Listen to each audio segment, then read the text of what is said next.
The radio had been silent for 11 minutes. That was the first sign something was wrong. Captain Darius Holt pressed his back against the crumbling mud wall and checked his watch for the third time in 60 seconds. 11 minutes and 40 seconds now. No contact from Bravo element. No contact from the firebase. Nothing but wind coming down through the Kunar Valley and the distant, patient sound of the river below. Ghost Actual, this is Ghost 1. Radio check, over. Static. He clicked again, nothing. Sergeant First Class Miles Varro crouched 3 feet away, his rifle barrel resting just above the lip of a collapsed doorframe. He was a big man, Varro, built wide across the shoulders, forearms like rope bundles, and a face that looked like it had been carved out of something harder than skin. He had been in the army for 14 years. He had been on this team for 2. He did not panic easily, but when he turned and looked at Holt, his eyes said something his mouth hadn't said yet.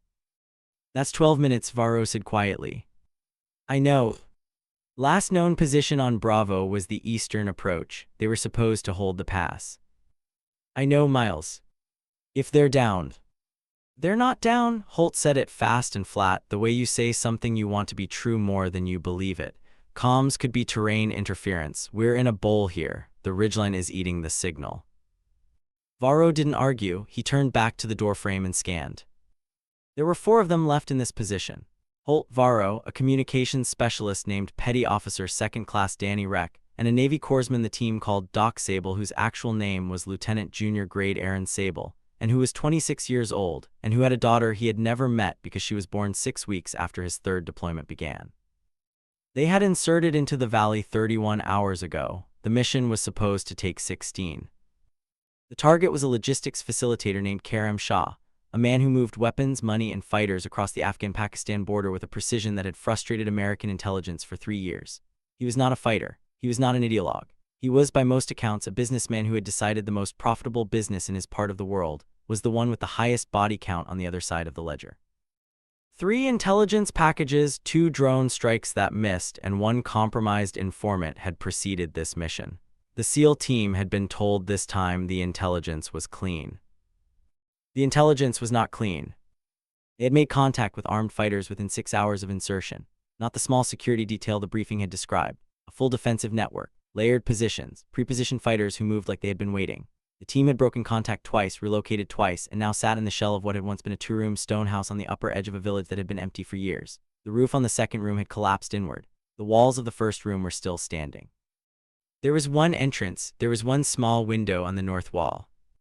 It was, Holt understood, a very good place to be trapped. We need to talk about our options, Varro said. We have 1 option. We hold until extraction gets a window.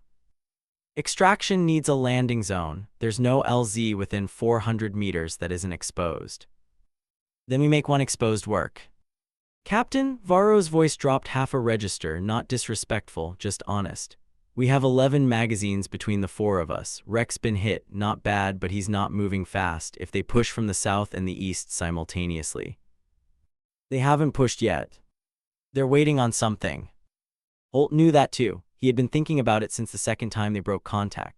Fighters with this kind of patience and this kind of positioning were not just reacting. They were coordinating, which meant someone was directing them, which meant this was not a stumbled-upon ambush. This was a designed trap, and the only question that mattered now was whether the trap had been set for them specifically, or whether they had simply walked into something larger. Either answer was bad. If you have been watching this channel for a while, you know we don't rush these stories. We don't skip the parts that matter. If this is your first time here, welcome. Stay with this one till the end. Drop a comment telling us where in the world you're watching from right now. And if these stories mean something to you, the subscribe button is right there. It costs you nothing. It helps us keep doing this. Reck was sitting against the interior wall with his back straight and his legs stretched out in front of him. His left arm was wrapped in a field dressing that Doc Sable had put on 40 minutes ago. The round had punched through the soft tissue of his upper forearm and exited cleanly. He could still use the hand. He could still operate. But every time his heart rate went up, the dressing soaked through a little faster, and Holt had watched Doc Sable check it 3 times in the last hour with the quiet efficiency of someone who was counting, without saying numbers out loud. You with me, Rex? I'm here, sir. Rex's voice was steady. He was 24 years old and from a place in Ohio where it snowed 7 months a year, and he had joined the Navy because his older brother told him it was the best way to see the world without dying in a field somewhere. He did not appear to appreciate the irony of his current situation, or maybe he did and just didn't say anything about it. With Rek, it was hard to tell. How's the radio? I've been cycling through every frequency we have. I'm getting fragments on the alternate command net, not enough to decode. Could be our guys, could be noise. Keep trying. Yes, sir. Holt moved to the north window and looked out. The angle gave him a narrow slice of hillside, rock and scrub brush and the distant gray of the sky going darker at the edges. Late afternoon light, they had maybe 2 hours before full dark. Night would help them and hurt them in equal measure. In the dark, their advantage in optics and discipline would increase. But in the dark, a fast-moving encirclement was harder to detect until it was too late to break. He thought about the hidden shooter. It was what Varro had been calling it since the second engagement. During the first contact, they had taken fire from 3 directions, 2 of which they could identify and suppress, but the third had been off the expected axis entirely. Shots coming from a position that should have been behind cover at an angle that suggested elevation and distance, but with a precision that went beyond what you typically saw from fighters using that kind of terrain. One of those rounds had been what hit wreck. It had punched through a gap in their position that none of them had identified as a gap. Someone out there knew how to look at ground the way they looked at ground. That was the detail that kept returning to Holt's mind. Not the number of fighters, not the broken comms, not the failed extraction window. The hidden shooter, the one who was patient, the one who was precise, the one who seemed to understand exactly how a small element of trained operators would position themselves and exactly where the seam in that positioning would be. Miles, Holt said quietly, without looking away from the window. Captain, when Wreck got hit, where were you? A pause, northwest corner, why? The round that hit him came from the southeast. Based on the angle the shooter was elevated, probably the ridge spur above the second terrace, at least 300 meters. That's what I figured. How many fighters have we confirmed with that kind of range discipline? Varro was quiet for a moment. 1, maybe 2. 1, Holt said, I think it's 1, the same position both times, and he hasn't moved. Could be he doesn't need to. Or could be he can't. Varro turned to look at him. What are you thinking? I'm thinking there's a reason he's staying on that ridge. Either he's controlling from there, or he's been placed there and told to hold. Either way, if we can identify the exact position, we know something. We know where not to go. We know where they don't want us to go. Varro let that settle. In the mathematics of small unit tactics, what the enemy prevented you from doing was often as informative as what they were actively doing. If the hidden shooter was holding that ridge, it was because something beyond that ridge mattered. An approach, an escape route, a position that, if the team reached it, would change the equation. That ridge spur, Varro said, it overlooks the northern goat track, the one that cuts back around toward the secondary LZ. Yes. They've been pointing us south this whole engagement. Every push has been from the north and west. We've been moving away from the northern track the whole time. That's right. So if we broke south, we walk into whatever they've prepared, which is probably a lot. But if we go north toward the ridge, we go toward the one thing they've positioned their best shooter to prevent us from reaching. Varro was quiet. Then that's a problem. It's also a door, Holt said. Sir, with respect, a door with a sniper pointing at it is not a door, it's a casket opening. Not if we know exactly where the shooter is before we move. Holt turned from the window. Doc Sable was watching him with the measured attention of someone who had learned a long time ago that the moments when officers got quiet and still were the moments that mattered most. Rec was still working the radio, head down, fingers moving through frequencies with the patience of someone who believed in the process even when the process wasn't responding. Doc, Holt said. Captain, how's your angle on the southeast from your position? Sable shifted, moved to the south wall, pressed flat against it, and looked through a gap where 2 stones had shifted apart. He was quiet for 20 seconds. Then, I can see the base of the ridge spur, not the top. Vegetation covers the upper portion from this angle. But the base? Yes, sir. If someone were moving from that position, down toward the lower terrace. Sable looked again. I'd see them, from the base of the tree line downward, yes. Then we watch the base, we wait for movement, and when we get a signal. What signal? Varro said. This was the part Holt had been working through for the last 20 minutes. It was not a clean plan. It was the kind of plan that existed in the space between no options and bad options, the narrow geography where operators lived more often than the briefings ever acknowledged. The idea was not complicated. The execution was the part with the problems. They would create noise from the south. Not in advance, just enough fire, enough movement of position to suggest to the fighters to the south that the team was attempting a breakout in that direction.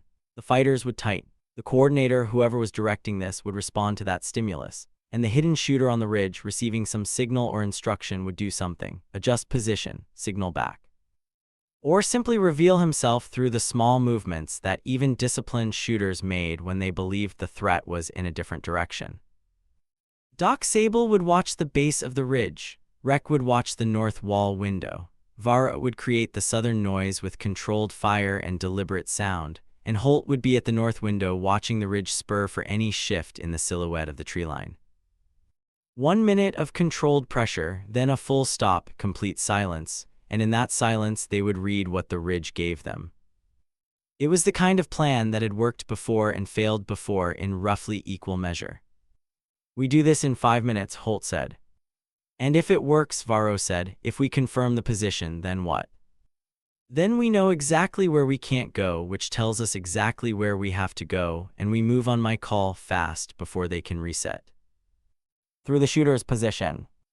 Through the gap left of the shooter's position, there's a dead ground fold at the base of the ridge. I saw it on the satellite imagery, 40 meters of masked ground that runs from the lower terrace to the northern goat track.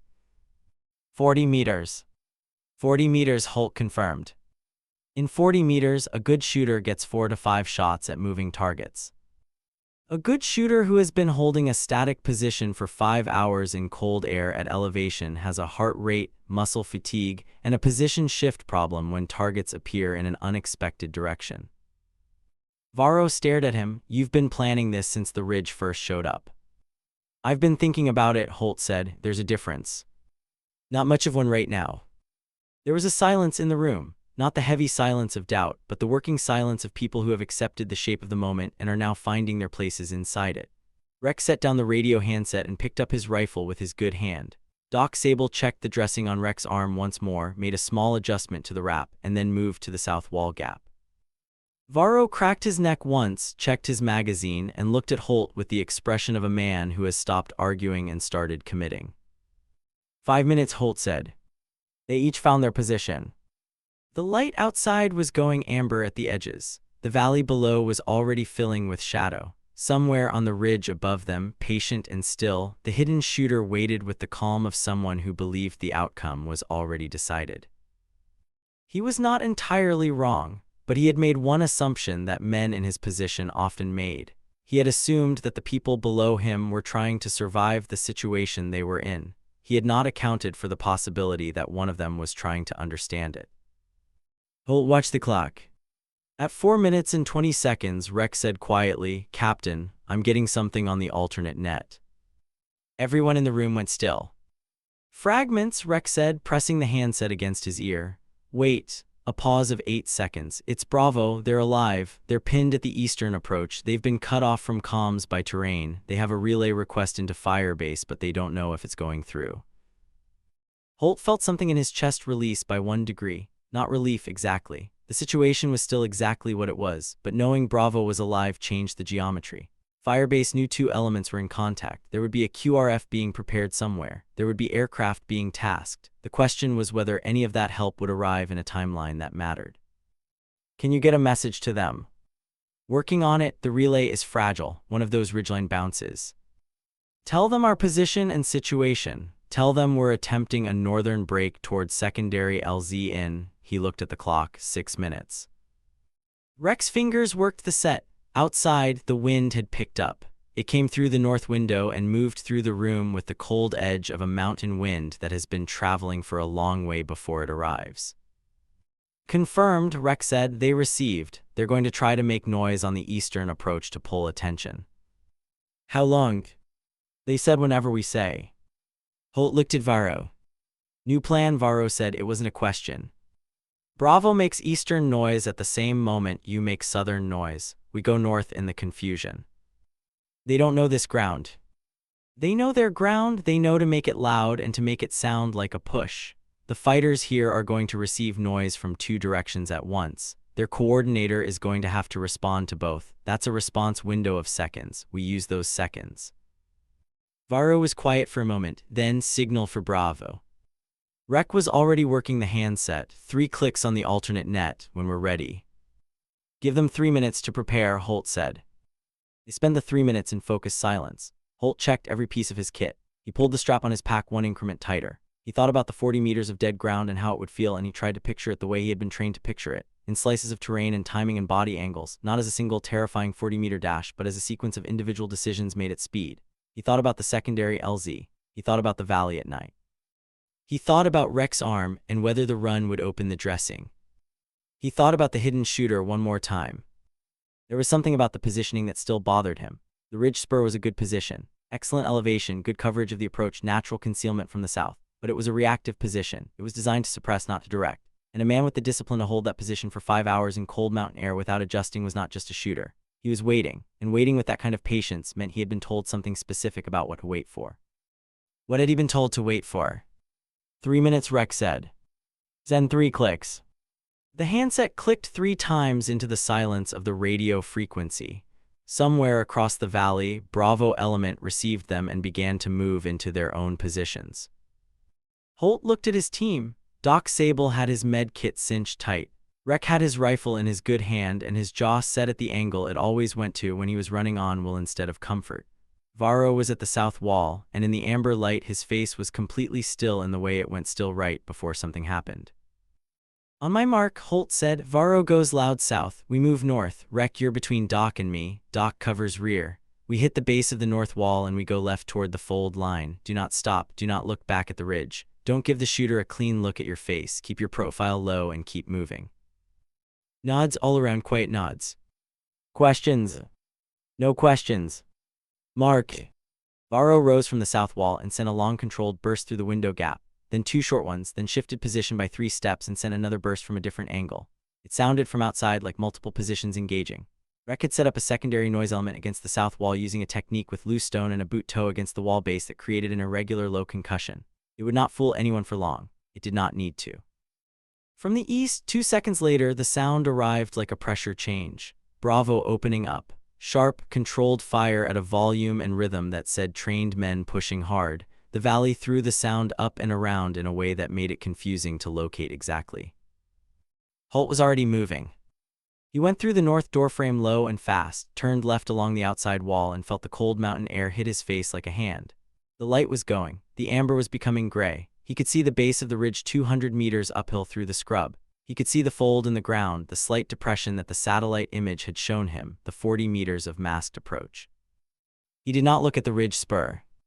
He ran. Behind him, he could hear the footfall of Rek and Sable without turning to check.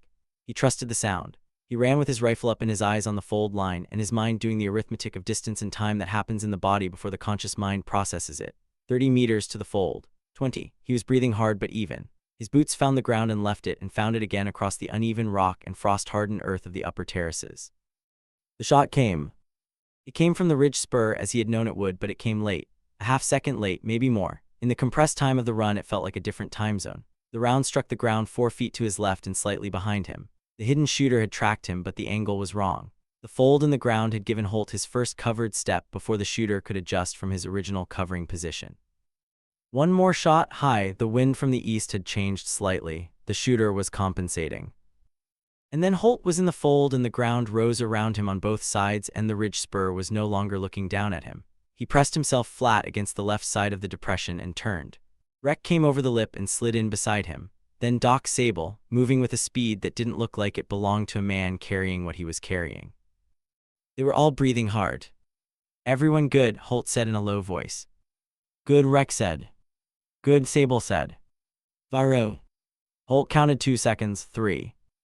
Then Varro came over the ridge lip of the fold at a dead sprint and went completely flat the moment his feet found the depression floor. He had a graze across the left side of his neck, above the collar, just below the ear, blood tracking down into his kit, but he was moving and his eyes were clear. That shooter is good, Varro said. He was late, Holt said. He was good, Varro repeated, late and good. They lay in the fold for exactly 90 seconds. Holt counted them. Outside the fold, the sounds of engagement from the east were still present but shifting.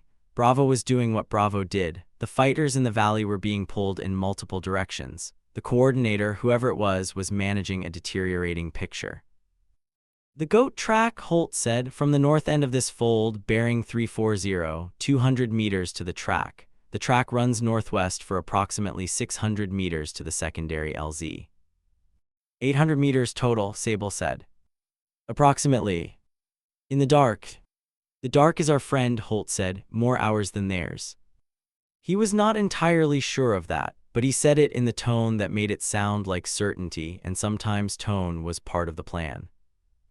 They moved in a staggered column, Holt on point, Varro on rear security, wrecked between Doc and Varro where his arm gave him the least tactical penalty. They climbed the inside of the fold, crested into the scrub line, and turned northwest on a bearing Holt took from his wrist compass and held in the front of his mind like a handhold. The goat track was where the satellite image said it was. That small fact, the simple reliability of one piece of information in a mission that had shed its original information like dead weight, felt almost significant. Holt found the track and turned northwest and moved at a pace between a fast walk and a jog, fast enough to cover ground, slow enough to stay quiet on the loose rock. The secondary LZ was a flattened area on a ridgeline shelf, approximately 12 meters wide, tight for a helicopter but usable in moderate wind conditions. The firebase had it in their planning documents. Whether a bird was being tasked to it in the next 30 minutes was the question that Holt could not answer. Rek answered it for him. 20 minutes into the movement, 400 meters up the goat track, Rek held up a hand and pressed the handset to his ear.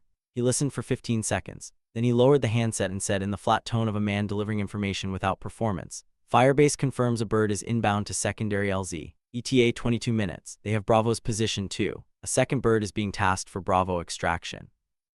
Nobody said anything dramatic. Nobody needed to. Varro made a sound through his teeth that was not quite a word. Doc Sable kept walking, but his shoulders dropped by 1 centimeter, a movement so small that only someone watching for it would see it. Rek himself went back to watching his sector as if he had not just delivered the sentence they had all been waiting for. Holt kept moving. They had 22 minutes and roughly 400 meters to cover, which was more than comfortable in terms of distance.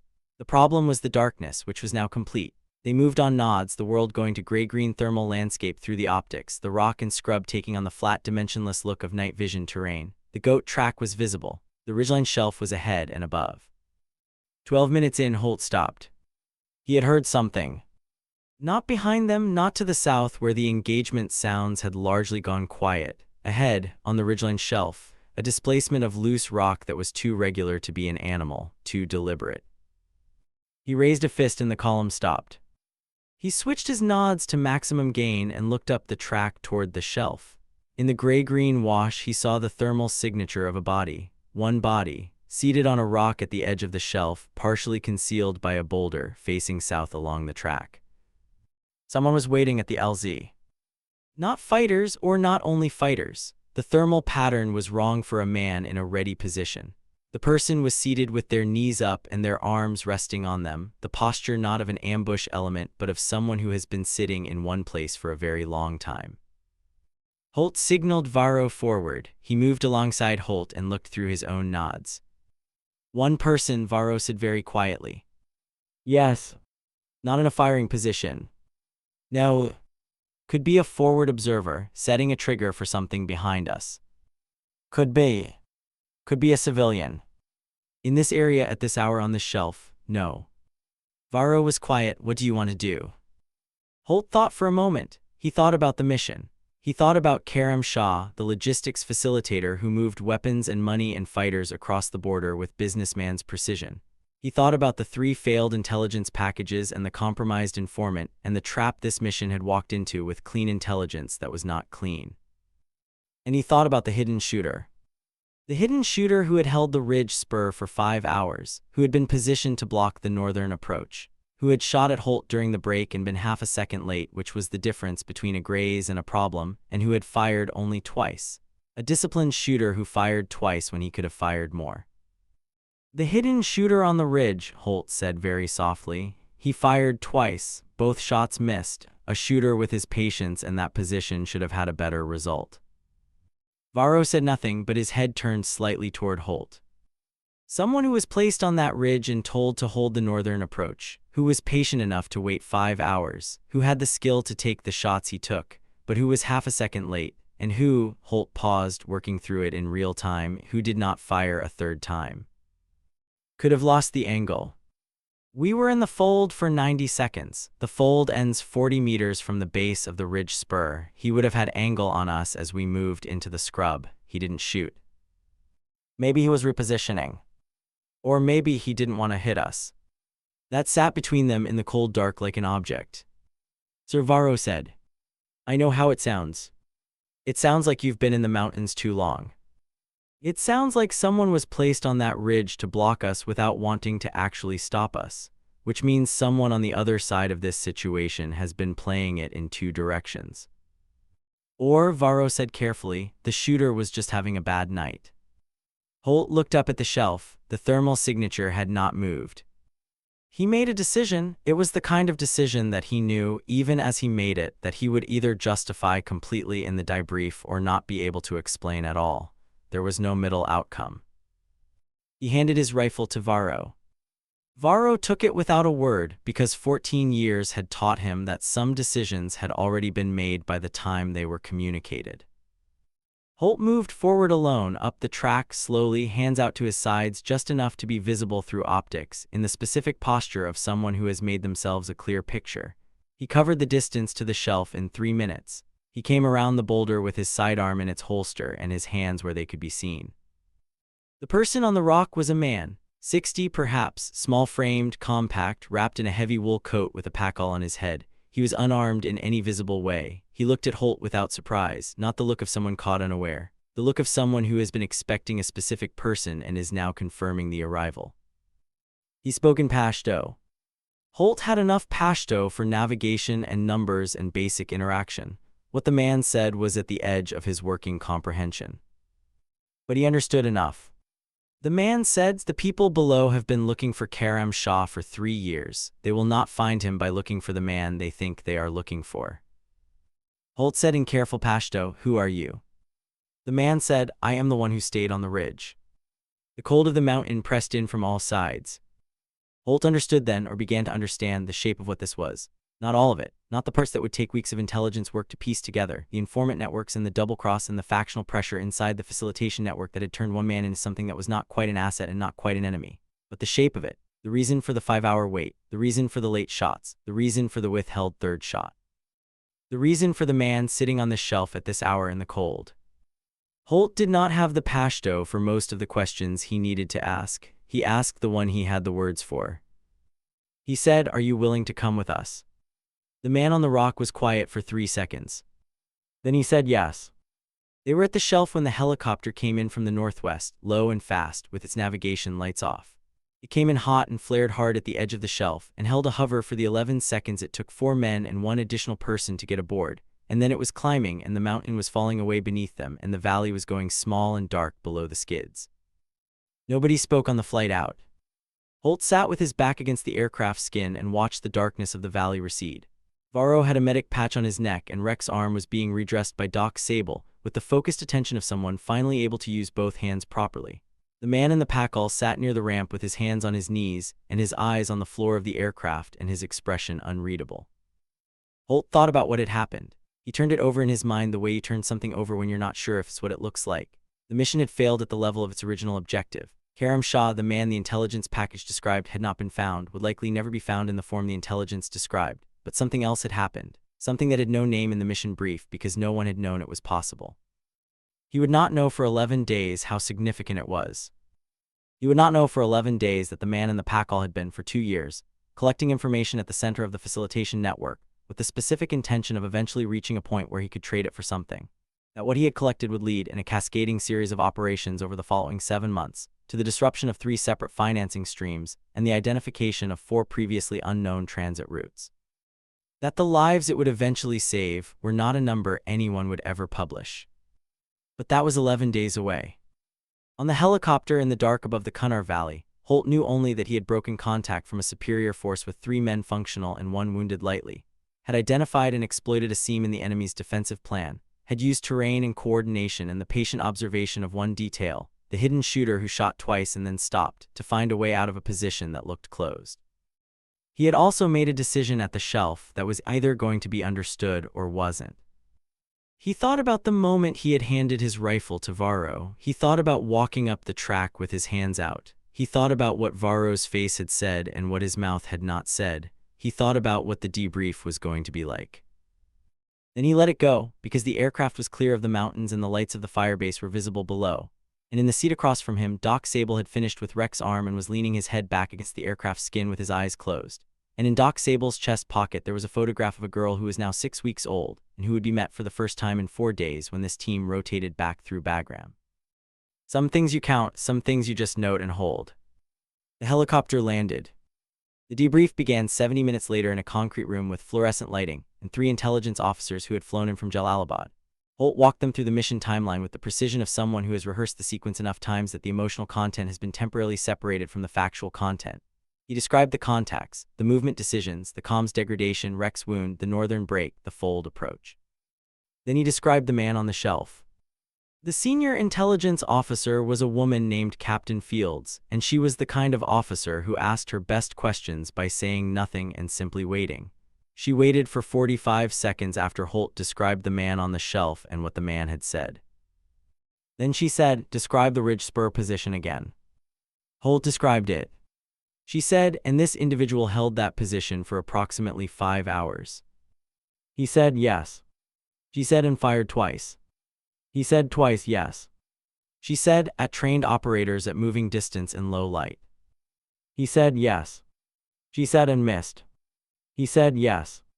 She looked at the 2 officers alongside her. They did not look back at her. They were both looking at Holt in the way you look at something when you are recalibrating what you think you are seeing. She said, "We had a source who went dark 14 months ago, someone who had been feeding us information from inside the logistics network. We closed the file after 6 months of no contact. We assumed he was dead or burned." Holt said, "What was his location last known?" She said, "Kunar province." The room was quiet, with the quiet of people absorbing information at different speeds and arriving at the same place from different directions. Holt said, "Was his file name ever connected to a facilitation operator named Karam Shah?" Fields looked at him directly. She had the kind of eyes that assessed things with the speed of someone who had been doing this for a long time. She said, "Where did that name come from?" He said, "It was the target of my mission." She said, "Your mission target was a logistics facilitator, named differently in your package." Holt said, "Yes." She said, "Karam Shah is not a logistics facilitator." She stopped, then she looked at her notes. Then she said, "Karam Shah is a name that has appeared in 2 separate intelligence streams over the last 3 years as either a source identifier or a target identifier, depending on which stream you're reading. The 2 streams were never reconciled. The source file was closed. The target file became the mission package your team received." Holt understood now, with the clarity that comes when information you have been processing in fragments assembles into a whole picture suddenly and without transition. The intelligence had not been dirty in the way he had assumed. It had been split. The same individual, operating at the intersection of 2 intelligence interests, had been simultaneously identified as someone to find and someone to eliminate. And the failure to reconcile those 2 files had produced a mission brief that sent his team into the field to capture or kill a man who was already, in some form, on their side. And that man had been patient enough to wait 5 years, and disciplined enough to hold a ridge position for 5 hours, and precise enough to fire twice and miss on purpose without making the misses look obvious enough to raise suspicion among the fighters below. The hidden shooter had known exactly what he was doing. Holt said, "Where is he now?" Fields said, "Which room did you put him in?" He said, "Room 4. She stood up and walked out of the debrief room, and Holt sat in the fluorescent silence with the 2 remaining intelligence officers who were both looking at their notes and not at him. One of them said, without looking up, "You walked up the track with your hands out." Holt said, "Yes." The officer said, "Alone?" He said, "Yes." The officer looked up then. He did not say anything for a moment. Then he said, "I'm going to put this in the record as an improvised tactical assessment based on available information."